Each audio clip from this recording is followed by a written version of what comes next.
From the Samson Production Studios in the heart of Hazleton, Pennsylvania, it's your News 13. Brought to you by SSPTV and the Standard Speaker. A violent domestic dispute leaves a man shot in the face. His girlfriend could end up behind bars. The argument that ended in gunfire. Our top story on News 13 for this Tuesday. Good evening, everybody. Thank you for joining us. I'm Kathy Bazinski. She could end up behind bars. A Hazleton woman has been charged with allegedly shooting her boyfriend in the face during a fight last night. Today, Christina Papa tells us that people who know her say she fired in self-defense.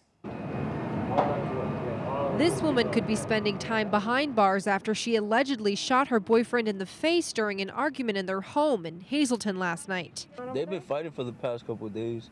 A lot of fighting. 28-year-old Mary Kirkpatrick allegedly shot her boyfriend, 29-year-old Joseph Grabinski, in the face at their home here at 719 James Street in Hazleton last night. It's a couple arguing. He was telling her basically, you know, I want to be with you. I want to make things work. You know, she wasn't having it. She was telling him to leave. And it just escalated to the point where they were physically hitting each other.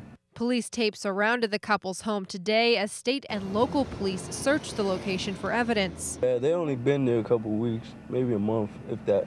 Last night, a Hazleton police officer heard the shots when he was patrolling the area. You know, it's no doubt it's a gunshot, and then he immediately sees, you know, within a minute, two individuals running out of the house. The two men jumped into a car, one of them holding his face. That's when police pulled them over. Michael Kirkpatrick jumps out of the vehicle and shouts to our officer that there's a medical emergency, that my sister has shot this man. Grabinski's life-threatening injuries are being treated at Geisinger Valley Medical Hospital Center. Currently, Mr. Rogoski is in surgery for his gunshot wounds to the face, as well as the bullet that is lodged in his neck next to his carotid artery. When police went back to the house, Mary Kirkpatrick gave herself up. He admitted to having shot Joseph Rogoski in the face after an argument. While police are still investigating the scene today, neighbors say the couple in that home have been fighting for weeks. They believe the gun may have been used in self-defense. I think she was defending herself. The way he was yelling at her, I was scared, you know what I'm saying? I was jumping. You know, the few times he banged and, you know, I jumped because it was off guard. I wasn't in there, you know what I mean? But he got her a couple times. Patrick was arraigned in front of Judge Zola. She was charged with attempted homicide and aggravated assault. No word on Grabinski's condition. Christina Papa, News 13, Hazleton. A number of cars were damaged on different streets in West Hazleton last night after a group of people went around kicking mirrors off them early this morning. 7 reported vehicles were vandalized in West Hazleton on Allen Street, West Madison, and West Cranberry Street early this morning. Police reports say the side mirrors were targeted and damaged by 6 unknown people at some point. Video footage was recovered, and police are analyzing that footage to help them solve the case. We got up yesterday morning, and my husband came out, and I heard all the screaming and hollering.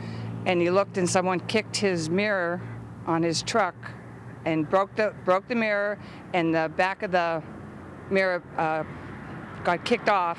And the kids that did it, they picked it up and they ran down the street. It was 4 o'clock in the morning. Number one, what are 6 young kids like that doing out at 4 o'clock in the morning? And at 1 o'clock in the morning, my neighbor who has video had them. They were walking up the street and they were doing something over here with the apple tree. And then 4 o'clock, I guess they must live in West Hazleton somewhere, and they're probably going home. And police say they're still checking out that surveillance video, and the investigation is continuing. Suspended Police Chief Mark Kessler will stay off the job indefinitely. That's after a special meeting last weekend. Gilberton Borough Council voted unanimously to extend the Kessler suspension in special session that lasted only about 5 minutes. Kessler and his attorney were not present at that meeting. Council announced that it had planned to hold a disciplinary hearing last Friday morning, but the hearing was canceled because Kessler's attorney said he wouldn't be able to attend. Instead, Chief Kessler's lawyer sent a letter to Gilberton Council asking them to extend the chief's suspension and rescheduled the disciplinary hearing so that both the chief and legal counsel could be there. John, I received notification from my client, Mark Kessler, at approximately 4:06 p.m. that he would be willing to extend his unpaid suspension so that both he and I may attend the newly scheduled meeting. Please proceed accordingly. Very truly yours, Joseph Nahas, Esquire. And once the meeting is rescheduled and the hearing takes place, council says it will decide what action to take on the chief, who was suspended as the result of his violent and vulgar YouTube video series. It was a rough holiday weekend for a number of families in Schuylkill County. 15 people were forced from their homes when fire erupted in their apartment building. As Matthew Petrillo tells us, those families are waiting to be allowed to get back into their homes. The fire started on the first floor of this apartment building at 718 West Center Street in downtown Ashland. It broke out after some tenants were cooking food in their microwave and left it on for too long. The microwave exploded, and whatever inside the microwave came onto the couch, and the couch caught on fire, and that house started. Mike Ganem owns the building and was in bed when the fire first broke out at 3 a.m. Monday morning. Well, I was in Staten Island sleeping. One of my tenants called me up, said, Mike, your building on fire. I said, what? It's unbelievable. They climbed up to the top of the one building, and they looked around up there, and then it took about like 2 hours for the whole thing to settle down. The Ashland Fire Department and state police fire marshals investigated the fire and confirmed the cause was from the microwave. Today, neighbors say they're grateful they acted quickly to put out the blaze. They kept it contained into one room. Now, the American Red Cross has provided motel rooms to those families who were displaced from this building. Meanwhile, the owner, Mike, says he's just glad no one was injured during the fire. They damaged a little bit their apartment, of course, for the fire, but everything, thank God, is safe and nobody got hurt. That's all I want, you know. Safety officials had to disconnect the power from the building to properly put the fire out, so families won't be able to return to their homes just yet. But the owner of the building says he's working to quickly restore power and get them back inside as soon as he's allowed. The other apartment, they have only smoke, smells, or, you know, and but we can solve it, we can fix it up, and we'll keep it running again. Matthew Petrillo, News 13, Ashland. And a local fire department was holding up traffic in Hazleton, but it was all for a good cause today. Hazleton firefighters took to the intersection of Church and 15th Streets and held their boots out and asked drivers to drop donations to fill them. The annual Fill the Boot drive is held to help raise money for muscular dystrophy. On average, the Hazleton Fire Department raises nearly $6,000 every year for the organization. Firefighters say that even though they hold up traffic and ask for money, drivers are generally generous and courteous. People have been outstanding in the community. Even though we're holding up traffic a little bit with the red lights and the green lights, they've still been donating to us, talking to us, and laughing with us. The International Association of Firefighters picked MDA a long time ago, and we've just been upholding the tradition and giving the money to the Muscular Dystrophy Association to help children, especially, who are affected by this disease. Every year, the International Association of Firefighters does a series of major boot drives for muscular dystrophy all across the country. Still ahead on News 13, the humidity is gone and we're in for some sunny September skies. We'll tell you all about it in News 13 weather. But first, unions are up in arms in response to some statements made by one of the region's best-known beer makers. We'll tell you what everybody's talking about coming up on News 13. Dick Yingling, owner of the Yingling Brewery, made national headlines last week when he said he'd like Pennsylvania to be a right-to-work state. He claims it would bring more jobs to Pennsylvania. But as Matthew Petrillo tells us, union leaders are firing back, saying the law would hurt workers. Schuylkill County is proud of its Yingling beer. The brewery is known as the oldest in the country, and the beer tastes mighty fine. But its CEO is taking heat for comments made last week about unions. I'd like to see Pennsylvania as a right-to-work state. I think that would be a good thing for business, and I think that's one of the biggest problems in the state of Pennsylvania.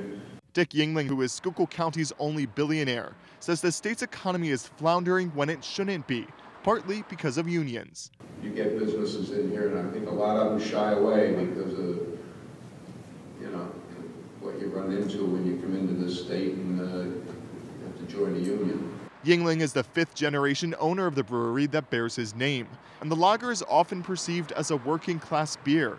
But while the factory has been run by union workers for more than 150 years, that stopped just a few years ago under Dick's watch. Without unions as that buffer zone, we'd only have rich and poor in this country. Union leader Gary Martin says a right-to-work law would hurt Pennsylvania. First of all, our wages would be going down. We wouldn't have any safety and health care regulations. Probably wouldn't have any medical care unless we bought it on our own. Wouldn't have the right to negotiate for, it'd be every man for himself. Right-to-work laws essentially strip unions from being able to bargain with employers. Now, 24 states have passed right-to-work laws, and there's been dozens of studies about its impact. But there's little consistency among those studies. They show either some positive growth or no growth at all. Yingling says because of that, unions are not good for business. They don't work with you anymore, they just work against you. And I saw it firsthand. But union leaders say they're important to workers' rights.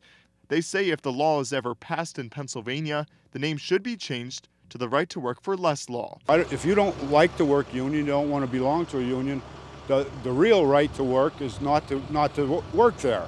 Matthew Petrillo, News 13, Pottsville. And time now for our regional weather from the National Weather Service. Checking the radar. Not much going on at all. It's a little activity to our north, but not much in our area. Most of the humid, stormy pattern is gone, and September weather with sunny, beautiful days and cool nights is on tap. Creative Condition is all about holding on to those last days of summer. It's by Patricia Esperal, a student at Hazleton Elementary Middle School, and she says she and her friends Juliana and Yasmin are eating ice cream on a hot day. Now let's take a look at News 13 weather from the National Weather Service for Greater Hazleton for tonight. It'll be mostly cloudy, then gradually becoming mostly clear with the low getting down to 53. For Wednesday, sunny with a high up to 73. It'll be mostly clear at night with the low down to 56. Heading on over to Schuylkill County for tonight, partly cloudy with a low down to 54. And for Wednesday, sunny and nice with a high near 78. It'll be mostly clear at night with a low around 55 degrees. And let's check the winning midday lottery numbers. Good luck if you play. The daily 881, Big 4 6047, Quinto 86048, and the treasure hunt 10, 13, 18, 19, 28. Hope you won. Good evening, everyone, and here's tonight's social news. First, a very happy birthday to Ed Bogash. This wish comes with love from your family and friends. And now for tonight's Talk of the Town, there will be a block party fundraiser in Weatherly at Tulip Alley, September 14th from 1 to 7 p.m. There will be live music, food, games, a bounce castle, basket raffle, and much more. This event will benefit the Weatherly Museum and Boy Scouts. And one final announcement tonight, there will be a townwide yard sale. This is for the Greater Shenandoah Area Chamber. It'll be held September 21st in the lot next to the senior living community. And tables are only $5. That's tonight's Talk of the Town. News 13 extends our deepest sympathies to the family and friends of these recently departed. Frank J. Gundy Jr. of Drums. Funeral will be Friday at 11 a.m. from the Good Shepherd Roman Catholic Church. Friends may call Friday from 10 to 11 a.m. Judith J. Hare of Hazleton. The funeral will be Saturday at 9:30 a.m. from the Frank J. Bonin Funeral Home. Verna Lazarchik of Nesquehoning. Panachida service will be Thursday at 10:30 a.m. from the Joseph S. Blazowski Funeral Home. Viewing will be Wednesday from 6 to 8 p.m. and Thursday from 9:30 until the service.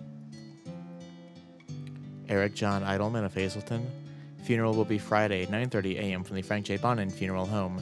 Friends may call Thursday from 7 to 9 p.m. And Philip Faust of Drums. Memorial service will be Thursday at 10 a.m. from the Harmon Funeral Home. Friends may call Thursday from 9 a.m. until the service. Tonight's obituaries have been brought to you by the Smilax Floral Shop on 15th Street in Hazleton. Free delivery to all local funeral homes. Call 570-454-0111. And by Doves of White, a peaceful and meaningful expression of sympathy that is meaningful and memorable. Serving Schuylkill and surrounding counties, call 570-205-1597. SSPTV Sports on News 13 with Fred Barletta Jr. Well, it'll be the first full week of school right across the area. A lot of guys went back last week here in the Hazleton area and a lot of the surrounding neighborhoods. Well, it's this week. So as you might imagine, we got everything rolling over the weekend. It's going to continue now full blast. We've got a full schedule, and that's good because the weather is just spectacular. You got field hockey tonight. That's the headliner. Under the stars, if you will, a 6:15 start. It'll be Holmesdale, Lady Hornets in town to take on the Hazleton area Lady Cougars. Now, one of the powers all the time of the Crestwood Lady Comets.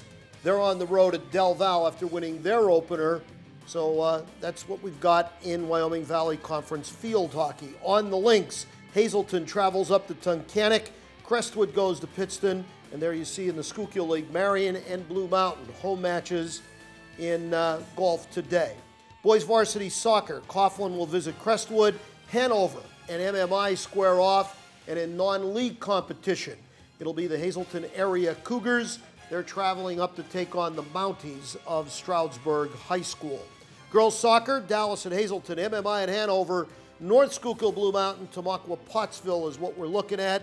Tennis, Hazleton area hosting Tunkhannock, Berwick, and MMI. And finally, in volleyball, Berwick will host MMI. Monai goes to Pine Grove, Marion, and Nativity.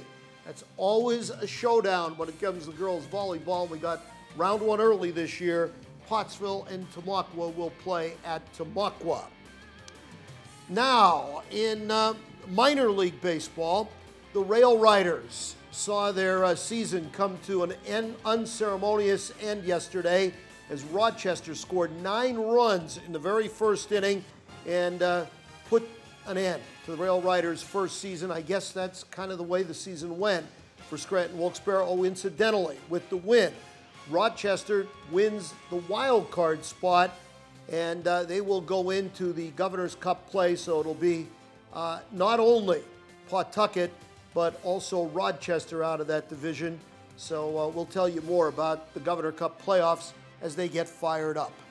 Major League Baseball. Hey, what's going on with Joe Madden and company? 5 in a row they've now lost. They got beat by the Los Angeles Angels. They'll try again tonight. Meanwhile, the Yankees win against the White Sox. The Yankees are now just 3 back in the loss column for that second and final wild card spot. Washington fading fast. Phils helped add to their woes last night. They'll try to do it again. Mets and Atlanta. Pittsburgh still in first place. They're playing Milwaukee. The Pirates, the feel-good story of baseball for the 2013 season. Tonight's sports is brought to you by Mountain Speedway. Here's a look at this weekend's action. It's going to be busy. The grandstand opens up at 12 noon. Racing starts at 2. Just $10 for grandstand admission. Kids under 10 are free. And if you're active military or a senior, you get a $2 discount. There's the website and the phone numbers. You could call them and get all the information on the excitement of racing down at Mountain Speedway. And here's what our media partner, the Standard Speaker, is working on for tomorrow's edition. An update on a project to renovate 2 of downtown Hazleton's tallest buildings. You can read all about it in the Wednesday edition of the Standard Speaker. Plenty more news and information headed your way on News 13. A devastating fire leaves more than a dozen people homeless in one Schuylkill County community. That story and much more news when the 13 crew comes right back.